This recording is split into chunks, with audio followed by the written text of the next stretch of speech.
ulit yung bangka natin. Galing tayong Batangas. Dito na ulit tayo ngayon sa Boracay. Back to Boracay Island spearfishing tayo mga kaspero. Yan yung bangka natin. Ayos na. Spot natin sa Kabalian. Ayan si Boss Carlo. Kalma naman. Kaya biyahe tayo. Biyahe na tayo mga kaspero papunta sa spot. Of course, shout out kay Boss Rone na nasa Cayman Island siya ngayon. And shout out din kay Tito Orly, Tidula, Jutay at sa lahat ng anglers dyan sa Cayman Island. Ayan, shout out po. Maraming salamat sa panonood ng aking video. Boss Rone, ingat ka po lagi dyan. Shout out din kay Sir Bontasio at saka sa pamilya niya, sa mga bata, shout out. And of course kay Sir Bobby Gaba, shout out po, ingat po kayo lagi dyan.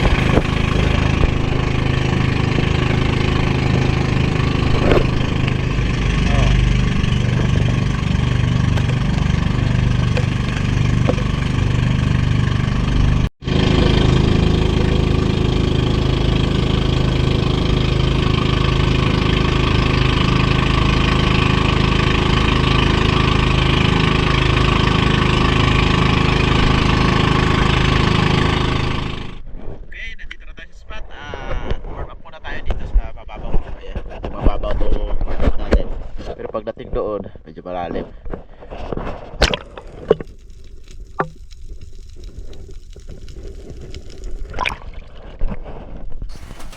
Nakailang drop na tayo at matagal-tagal na tayong nagda-dive. Nakadalawang balik na kami sa spot na ito.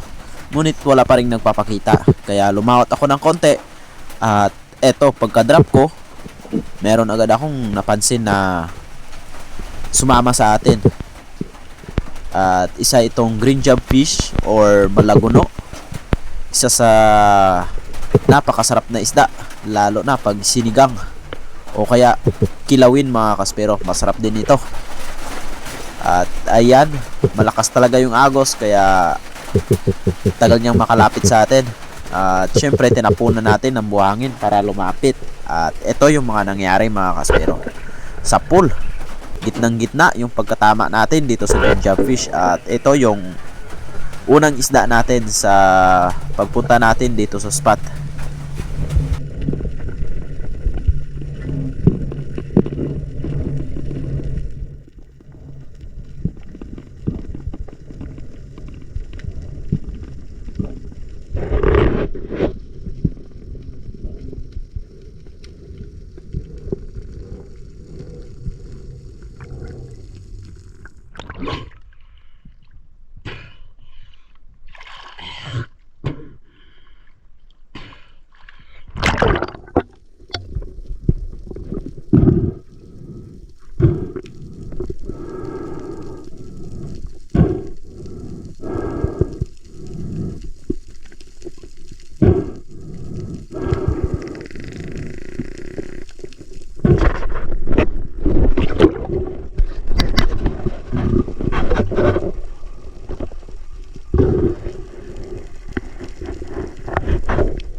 Ito na yung pangalawang spot na pinuntahan natin. Sa unang spot, yun lang talaga yung napana natin, isang green job fish.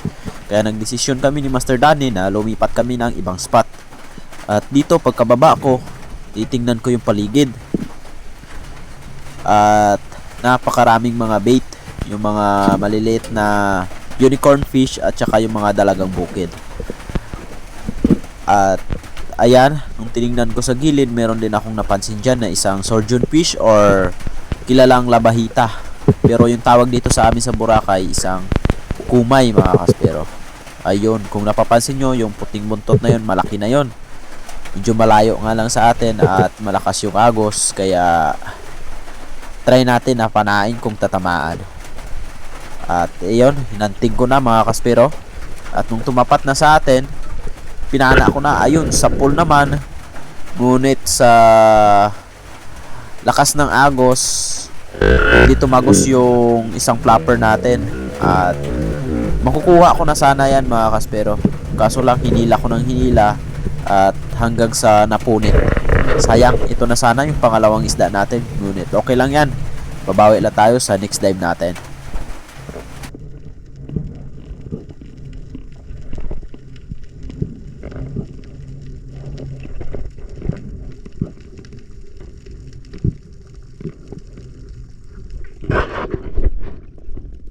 Dahil tinangay na tayo ng agos, bumalik kami dito sa taas.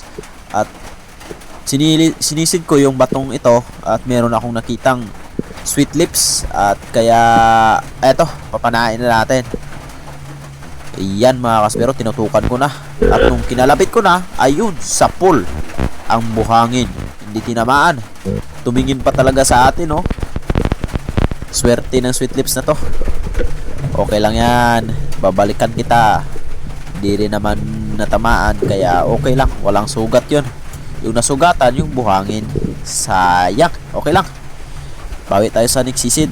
At eto, pagkasisid ko, yung kumay ulit o labahita o surgeon fish, nakita ko na. Ayan, sa salubong na, papanain ko na sana. Ngunit nagdadalawang isip ako. Gawa ng maraming mga bait. Baka merong GT o kaya King Mac na lalapit. Dahil itong spot na to, dito ako nakakapana ng GT at saka King Mackerel. Kaya dumapa na lang ako. Total may hangin pa naman at pababa pa lang. Kaya nagsandasting ako. Baka mas lumapit yung GT. At habang naka-ambush ako, nakita ko yung labahita o kaya yung surgeon fish na bumalik. Kaya pinana ko na mga kaspero para madagdagan na yung huli natin. Dahil ilang dive na tayo at isa pa lang yung huli natin. Kaya eto, sapul mga kaspero. Tinamaan sa likod na part at tagos. Kita mo yung shop, gitnang gitna talaga, kaya walang kawala na ito mga kaspero. At least meron na tayong pangalawang isda.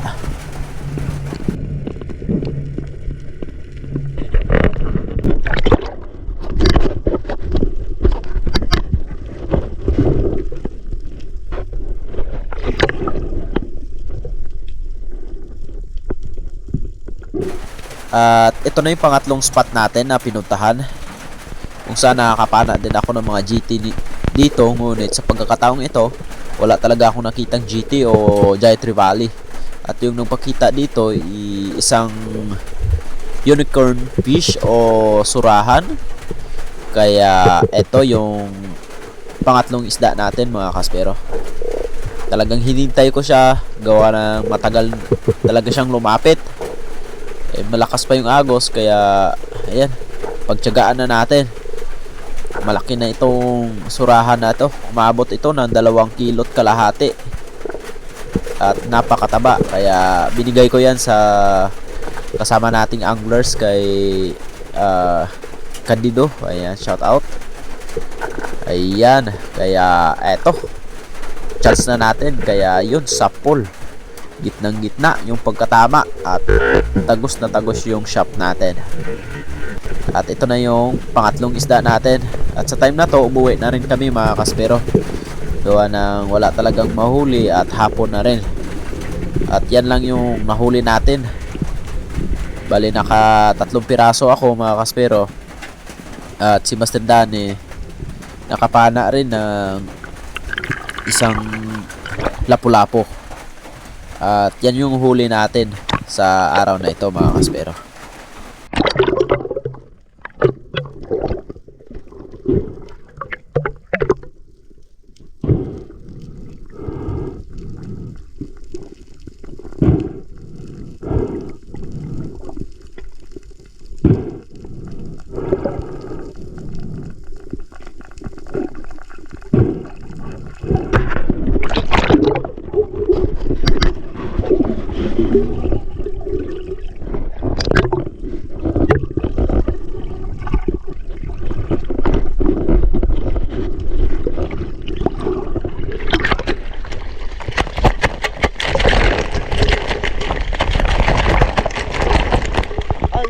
Pala. Alright. Bahan.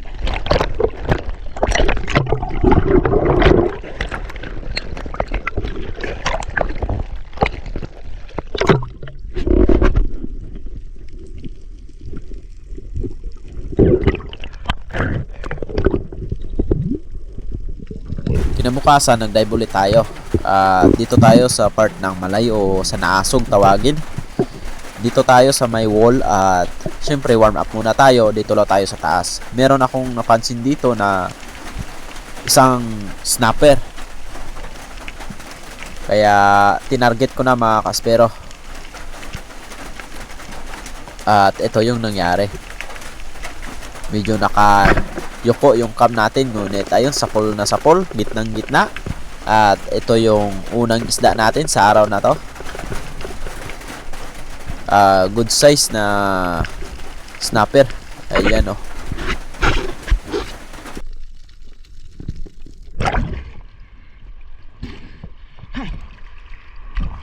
May 10 piso na.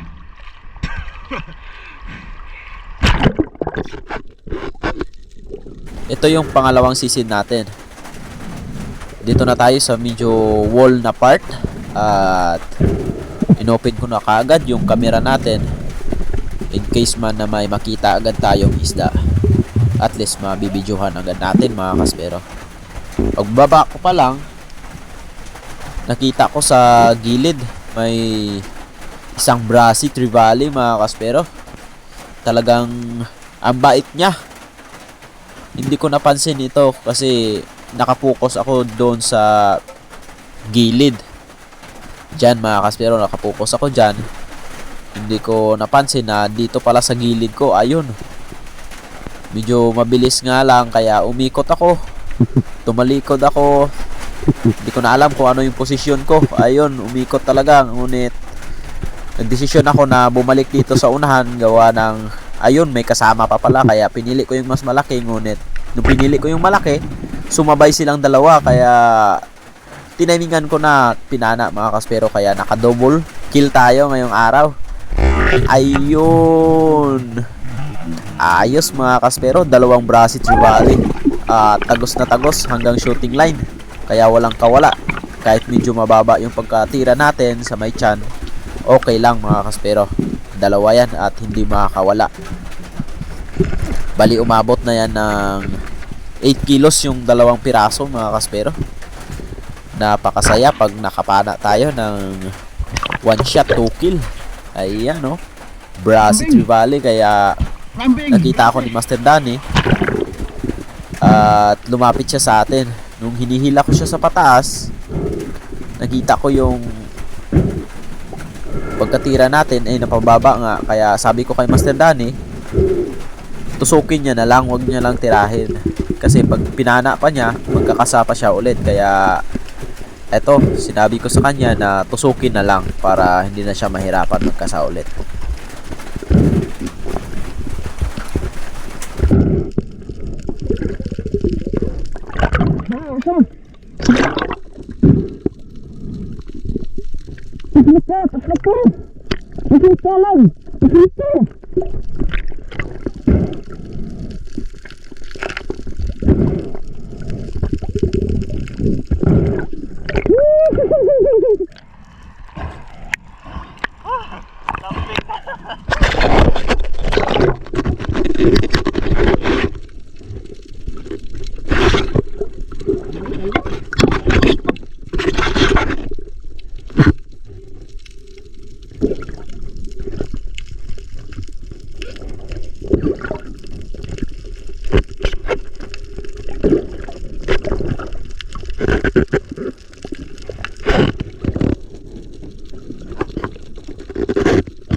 Ikatlong pagsisid mga kaspero. Bababa pa lang ako, meron agad akong napansin dito na mga surgeon fish at saka Maori sea perch doon sa baba. At meron pang bayang na lumapit. Niisip ko, papanain ko na itong bayang para pang dagdag sa huli natin, ngunit lumakas ang loob ko gawa ng marami akong nakikitang isda sa baba. At eto, may ilak na lumapit, hindi natin pinana. At pagtingin ko sa baba, merong papalapit na mas special mga kaspero, isang coral trout or lapu-lapu. Kaya ayun, nung pagtagilid, pinana ko na at sapol na sapol sa mukha. Bali, ito na yung pangatlong isda natin sa lugar na ito. Maganda talaga itong spot na to, dahil dati dito ako nakapana ng king mac na naputol yung tali natin.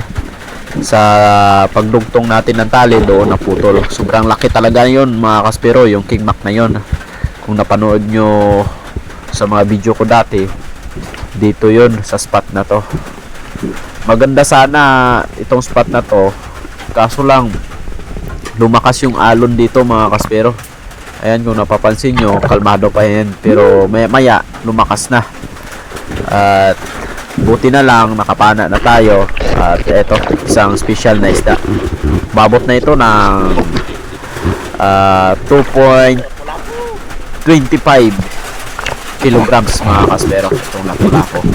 Bali, yung bayad nito is 700. Kaya goods na, meron na tayong dagdag sa huli natin ngayong araw. At nakapana si Master Danny dito ng Maori Sea Perch at nakawala. Kaya pinuntahan ko at hinanap.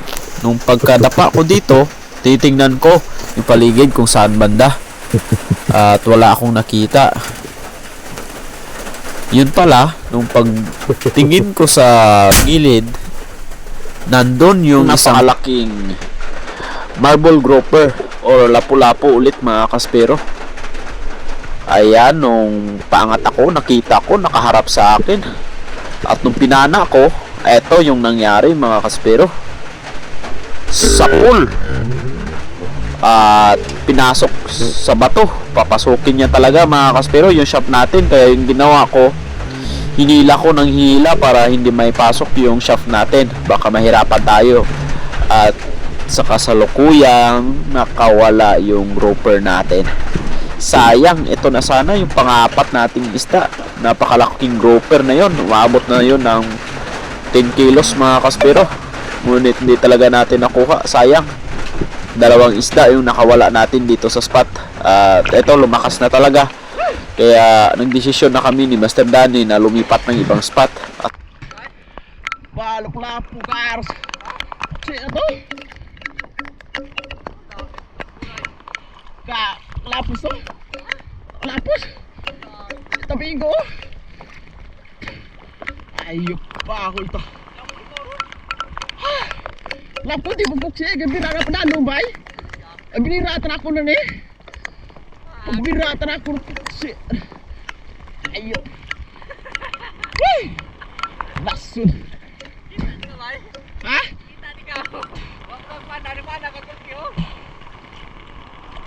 Bah, gato. Hayo. Lapo to. Daing sa nangan wag. Kita lumag. Ikaw pulang. Daranta ko bitanaw ya sa mga ilak ko. Oo. Ay babut po ko tako wala ko na tiidon da kaya ko pagtiid ko ito tagaligang tumatan lang ho. Kuno kita ko lagi ah. Buisit ah. Daing ito kampo na ako. Pahulay. Ulo na ito. Oh.